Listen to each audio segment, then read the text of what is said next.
ang paghahain ng panukalang Anti-Dynasty Bill.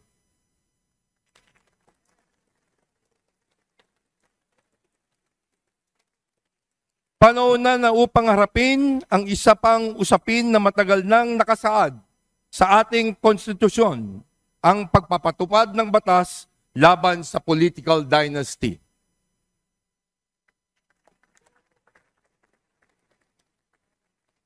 Alam ko pong maraming magtataas ng kilay sa usaping ito.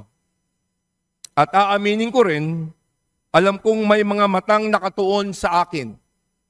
Dahil sa aking pamilya, gaya ng mga marami pang iba, ay meron ng mahabang tradisyon na paglilingkod sa ating bayan. Hindi ko po itinatanggi sapagkat naniniwala ako na ang paglilingkod ay hindi minamana, kundi ipinagkakatiwala ng taong bayan.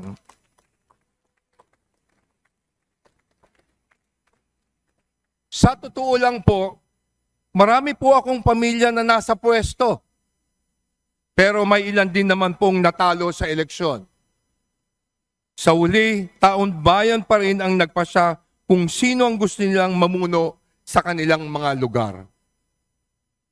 Kaya't, samahan po ninyo kung isulong natin ng isang panukalang batas na magbibigay ng malinaw at makaturungang definasyon ng political dynasty.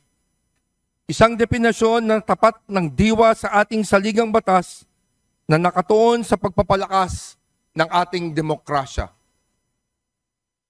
Ang layuning ito ay hindi upang hadlangan ang sinuman, kundi upang palawakin ang pagkakataon para sa mas maraming Pilipino na makakapaglingkod at makibahagi sa pamahalaan. Mga kasama, patunayan po natin, hindi lamang sa salita kundi sa ating mga gawa, na bukas at handa tayong makinig sa ating mga kababayan.